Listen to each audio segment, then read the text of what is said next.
The realization of your potential is terrifying because it immediately implies responsibility, and responsibility is heavy, much heavier than most people realize. The moment you acknowledge that you are capable of more, that you could rise above who you are, that you could become sharper, stronger, wiser, more disciplined, more courageous, and more truthful, you are also admitting that you are currently falling short of what is possible. And that truth is uncomfortable because it places the blame not on your circumstances, not on your past, not on your parents, not on society, but on you. In that moment, you can no longer hide behind excuses like, I could do great things if I really wanted to, because the acknowledgement of potential weaponizes itself against your avoidance. It asks, so why aren't you doing it? And this is where the internal war begins. Jordan Peterson often says that meaning is found on the other side of responsibility, but responsibility means voluntarily carrying a burden. Something difficult, something uncomfortable, something that demands effort and sacrifice. Most people do not fear failure as much as they fear this burden, because failure can be blamed on circumstance but potential cannot. Potential is personal. Potential is the part of you that knows exactly what you must do to improve, and whispers it to you late at night when the distractions fade and you are alone with yourself. You know the conversation. Get up earlier. Stop wasting time. Study harder. Speak up. Take action. Quit doing what you know is ruining you. Aim higher. And don't quit this time. This voice is not the harsh voice of judgment. It is the voice of destiny, the future self calling to the present self. But this voice terrifies people because it demands transformation. It demands that you let go of who you are now in order to become something more. And that is a kind of death. The death of old habits. The death of old excuses. The death of old identities. An identity, even when painful or limiting, is familiar. The known self is easier to live with than the unknown self you could become. So people cling to the familiar pain instead of risking the unfamiliar possibility. They say, tomorrow I will change, and tomorrow never comes. Responsibility means acknowledging that no one is coming to save you. There will be no divine intervention, no sudden surge of motivation that lifts you effortlessly into greatness. There will only be the daily grind, the daily discipline, the daily facing of discomfort. And that is why people run. Not because they cannot rise, but because rising requires carrying weight. Imagine a person with immense potential, sharp mind, deep insight, strong emotional capacity. They could become someone admirable, someone who inspires others, someone who contributes meaningfully to the world. But right now, they sit in their room scrolling endlessly, numbing every flicker of ambition with distraction. They feel restless, agitated, dissatisfied, not because life is unfair but because something inside them is being suffocated.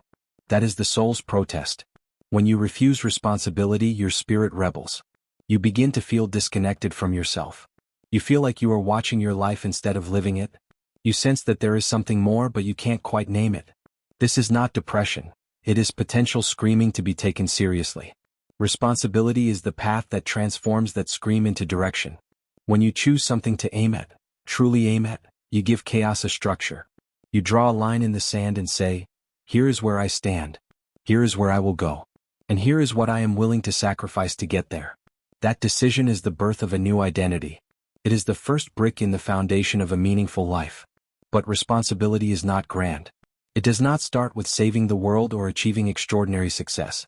It starts with the smallest, simplest, most immediate acts of discipline. Cleaning your room. Speaking truthfully. Keeping your word. Showing up on time. Doing what you said you would do. These are not trivial tasks. They are psychological declarations. They tell your mind, I can create order. And when your mind believes that, everything changes. Your posture straightens. Your voice steadies. Your anxiety calms. Because now, life is no longer something happening to you. Life is something you are shaping. The weight of responsibility is heavy, yes, but it is the weight that strengthens you. Just as muscles grow under resistance, the spirit grows under duty. If life is suffering, as Peterson often asserts, then your responsibility is to carry the heaviest load you can bear, because the heavier the load, the more meaningful the path. The point is not to avoid suffering but to suffer for something worthwhile. Without responsibility, suffering becomes chaotic, meaningless, unbearable. But with responsibility, suffering becomes sacrifice, and sacrifice is sacred. It transforms the one who carries it.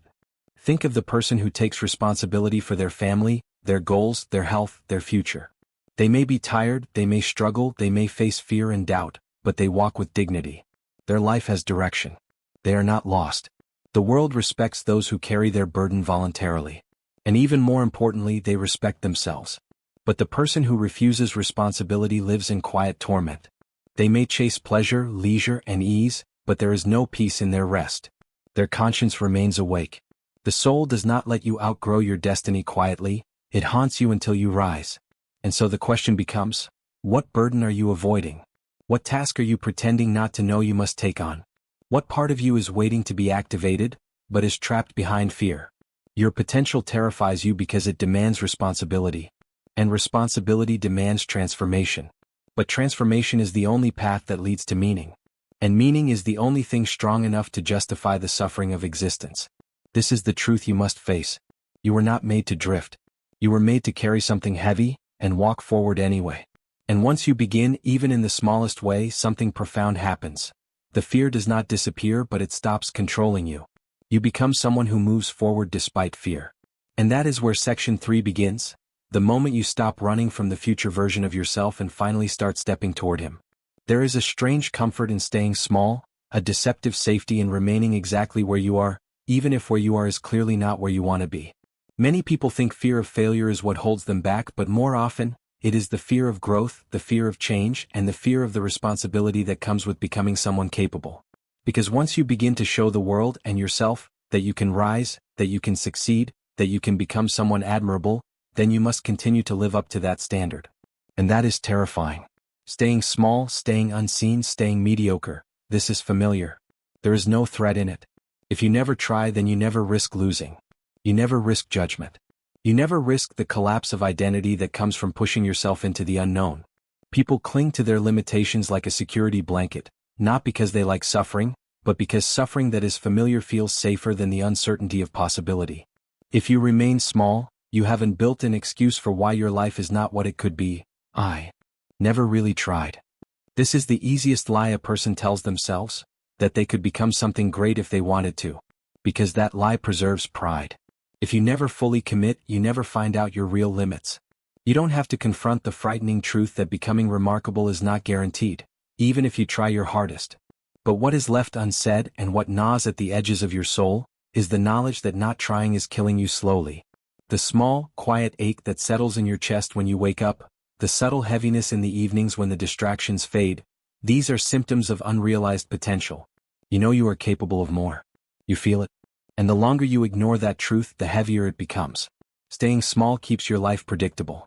You wake up, repeat the same behaviors, live the same emotional patterns, move through the world without disruption.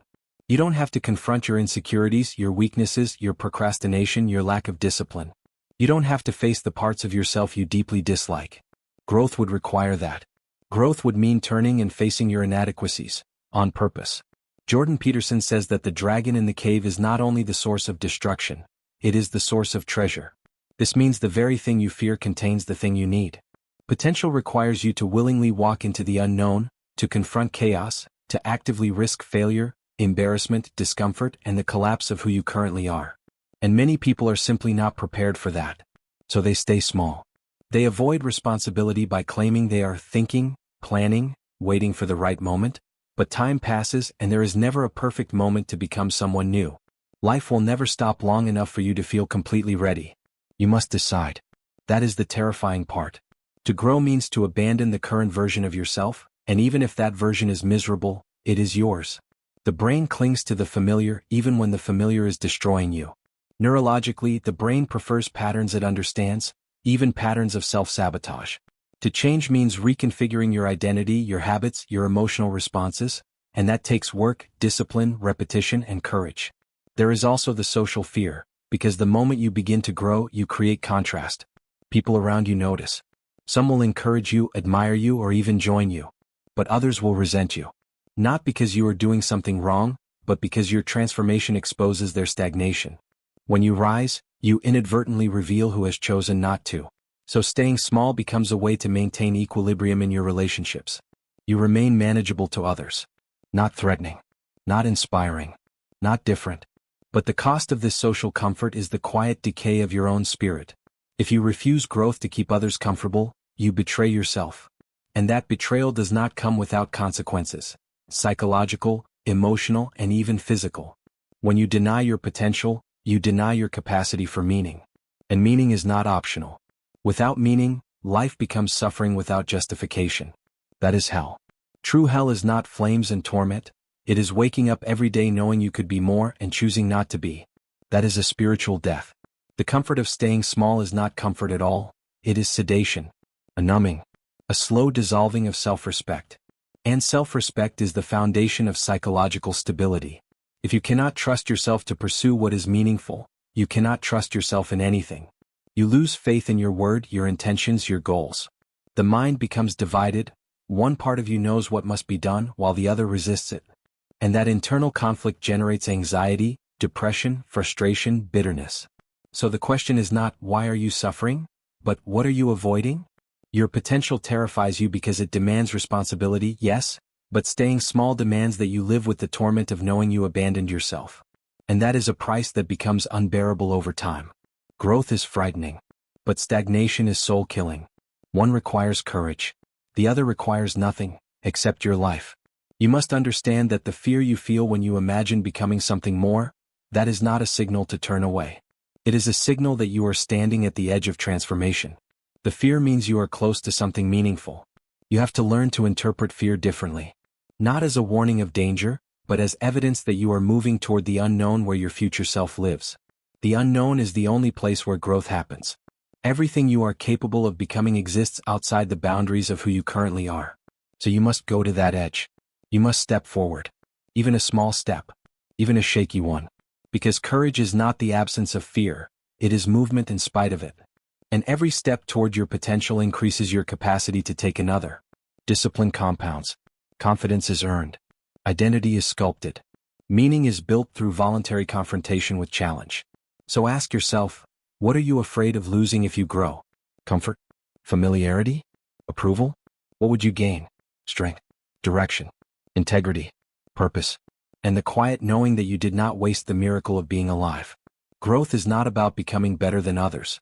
It is about becoming better than the version of yourself that settled.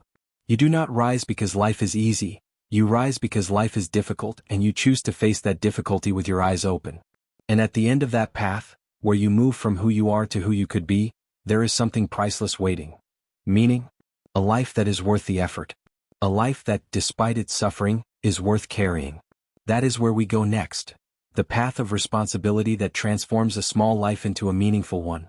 There is a moment in every person's life where they look at themselves in the mirror, not casually, not in passing, but with a kind of unbearable honesty, and they see clearly that they are not yet who they could be. Not even close. And that realization, rather than inspiring them, often brings a quiet panic. Because it leaves no one to blame. No circumstance. No family. No job. No environment. Only the self, who has been avoiding the burden of its own becoming.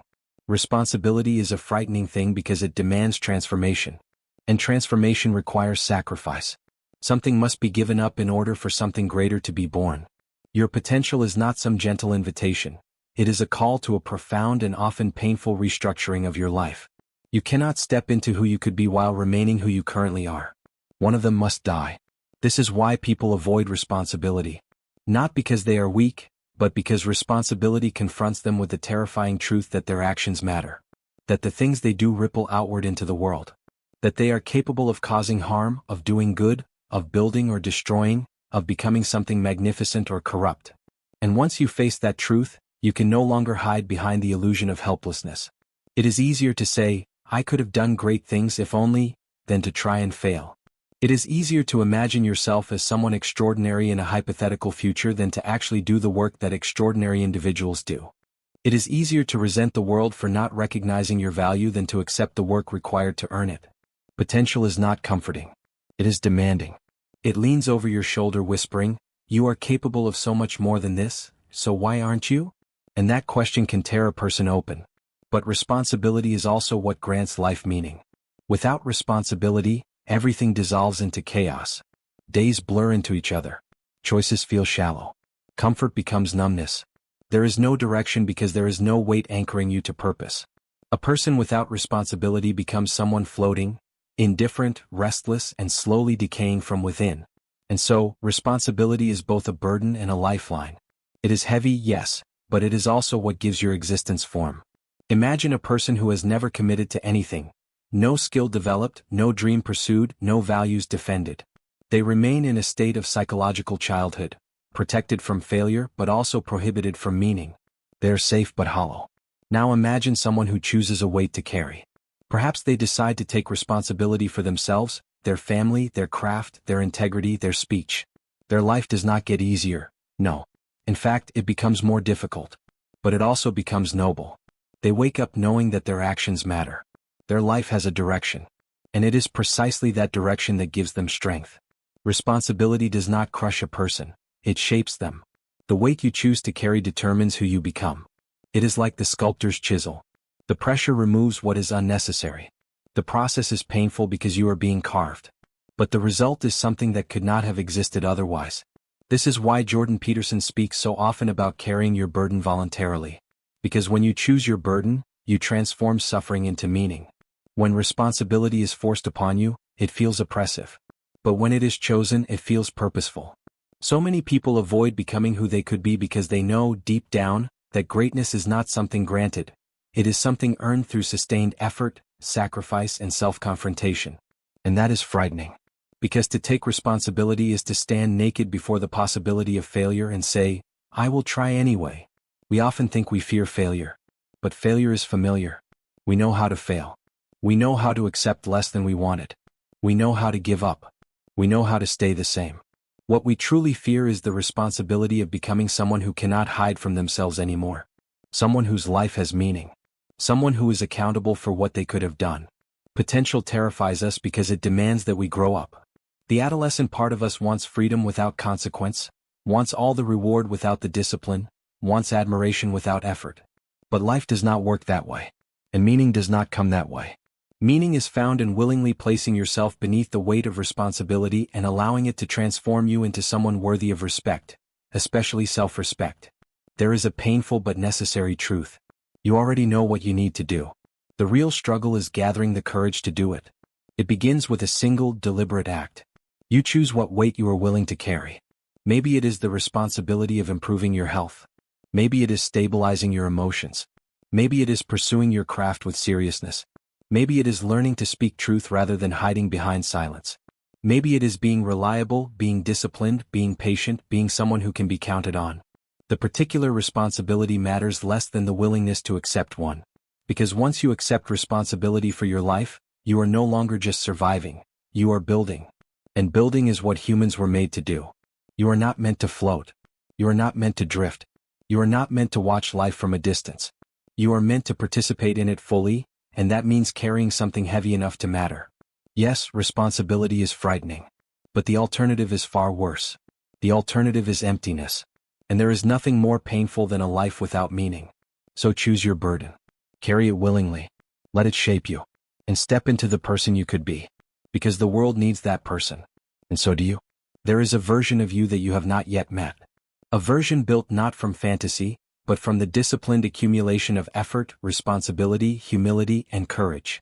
A version forged through the difficult conversations you avoided, the temptations you resisted, the hours of work you never talked about but consistently showed up for. A version of you who is capable, precise, reliable, and deeply grounded. But to become that person requires walking toward the unknown. And the unknown is frightening. People often misunderstand the greatest fear in life. They think it is the fear of failure. But failure is familiar. It is known. We have failed before. We understand disappointment. We understand regret. We know what it is like to abandon ourselves. In a strange, tragic way, failure is comfortable. What we truly fear is transformation. What we fear is standing face to face with the person we could be, and realizing that becoming them would require the death of who we are now. And most people cling to their current identity, even if it is painfully inadequate because it is at least known.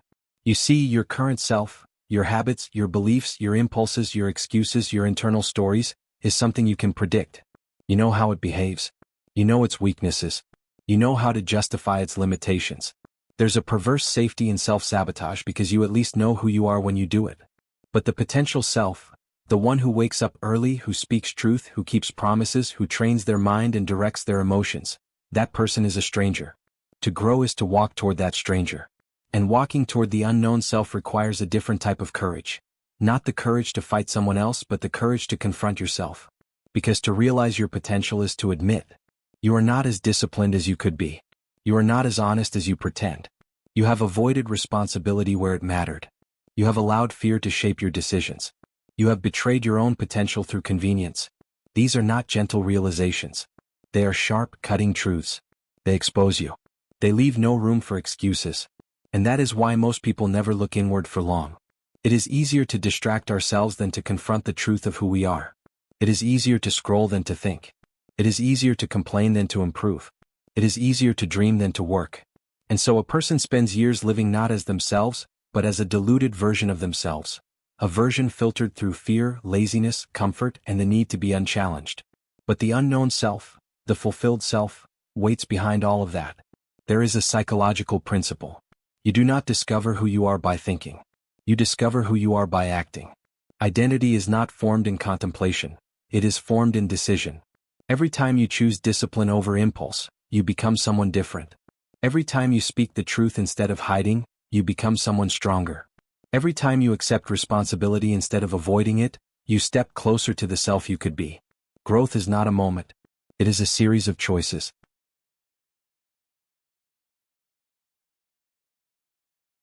And you know this even if you haven't said it out loud. Think of a moment in your life when you acted with integrity, courage, or discipline, even once. Perhaps you didn't feel brave, but you acted anyway. Maybe you stood up for yourself. Maybe you stuck to something you said you would do even when it was difficult. Maybe you faced something painful instead of running. In that moment, you met a piece of your potential. You saw for a second who you could become if you lived that way consistently. And that is the moment that terrifies people. Not the failure.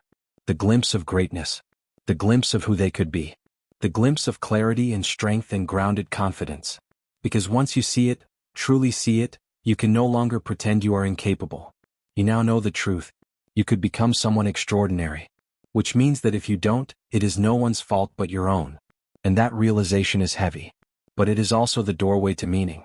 Because if your actions truly matter, then your life is not accidental. Then everything you do can contribute to the construction of a self you respect. Then suffering can be endured because it leads somewhere. Then discipline is not punishment but craftsmanship. Then responsibility is not a burden but a path. The unknown self is not your enemy. It is your highest ally. It is the blueprint of your future strength. But to reach it, you must voluntarily step into difficulty. You must allow parts of yourself to fall away. You must walk toward what you fear, not away from it. And this is the paradox. The more you avoid becoming who you could be, the more unbearable it becomes to live with who you currently are. Life will pressure you either way. The question is whether that pressure will break you or build you. If you walk toward your potential, the unknown becomes a place of growth. If you run from it, the unknown becomes a place of regret. So the choice is quiet but decisive. Do you remain loyal to the version of yourself that keeps you small? Or do you step into the unknown and meet the person you were always capable of becoming? You already know the answer. The world needs the stronger version of you. Your family needs that version. Your future needs that version. Your soul needs that version. And you, the real you, is waiting to be found. Most people look into the mirror and see only their face, the superficial reflection, the temporary identity they wear today. But there is another kind of mirror, far more revealing and far more difficult to confront, the mirror of responsibility. It does not show who you are now, it shows who you could be. It shows the gap between your potential and your current reality. And this gap is painful to look at because it confronts you with the truth that your life could be different, and that you are the one who must change it. Jordan Peterson often insists that you should compare yourself to who you were yesterday, not to who someone else is today, but this comparison requires honesty. It requires facing the reality of your patterns, your choices, your habits, and your compromises. Responsibility is the mirror that exposes the cost of your avoidance. It shows the mornings you woke up late when you could have risen with purpose. It shows the times you blamed circumstances rather than confronting your own hesitations. It shows the potential relationships never formed, talents never developed, opportunities never taken.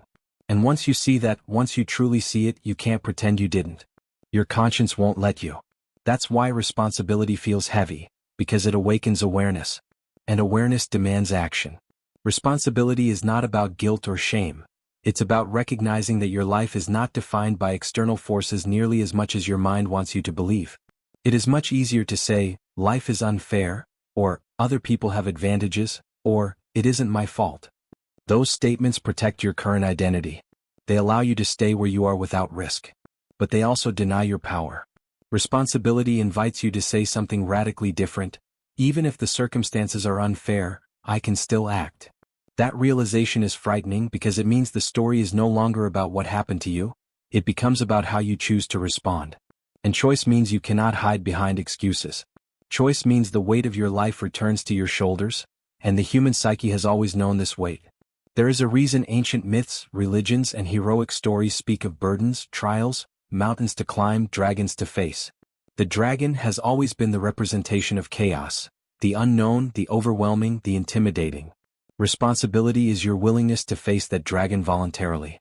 When you voluntarily accept responsibility, not forced, not resentful, but willingly, something extraordinary happens psychologically. Your mind reorganizes itself. Neuroscientifically, patterns of attention shift. The brain stops seeking comfort and starts seeking progress. You begin to notice opportunities instead of threats. You begin to recognize meaning instead of emptiness. Your emotional system becomes more resilient because there is now a direction to your suffering. Pain without meaning destroys you. Pain with meaning strengthens you. Responsibility gives suffering meaning. And this is why, when people take responsibility for their lives, truly take it, not pretend to, they begin to experience a growing sense of identity. A person who carries responsibility knows who they are. They are not easily manipulated, not easily broken, not easily ashamed. Their strength is not in perfection but in orientation. They know what they are moving toward. They know what they are building. To accept responsibility is to stand up straight with your shoulders back, not just physically but psychologically. It is an act of declaring, there is chaos in this world and I will face it. And the world responds differently to you when you act this way. People respect those who carry their burdens well. Even your own mind respects you more when you act with responsibility. Your self-talk changes. The voice inside you becomes clearer, more encouraging, less fragmented. You stop being at war with yourself. Depression often deepens when a person feels powerless and without direction.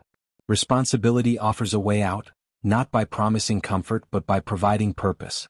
You wake up because you have something to move toward. You push forward because the effort itself becomes meaningful. Think of the times in your life when you felt proud of yourself, truly proud. It was never when something was easy. It was when you overcame something difficult. When you did something voluntarily that required perseverance. When you acted out of value rather than an impulse. Responsibility reveals to you what you value. If you value honesty, you take responsibility for telling the truth. If you value health, you take responsibility for how you eat and move. If you value relationships, you take responsibility for how you show up, listen, and support others. Values are not beliefs, they are behaviors practiced consistently. And discipline is the structure that allows these behaviors to take form. So when you stand in the mirror of responsibility, you are not being asked to judge yourself. You are being called to rise. To step into the identity of someone who is capable. Someone who is strong. Someone who is becoming. The mirror does not say, you are not enough. The mirror says, you are not finished. And that difference is everything. The world is waiting for the strongest version of you. Not because the world demands perfection, but because the world is filled with suffering and your strength is needed. Your family needs it. Your future self needs it. And the part of you that is longing for a meaningful life, that part needs it most of all. Responsibility is not a burden. It is the path. It is the doorway between who you are and who you could become. And once you understand that, running from responsibility no longer feels like freedom, it feels like self-abandonment. The moment you take responsibility for your life is the moment you begin to build a life worth living.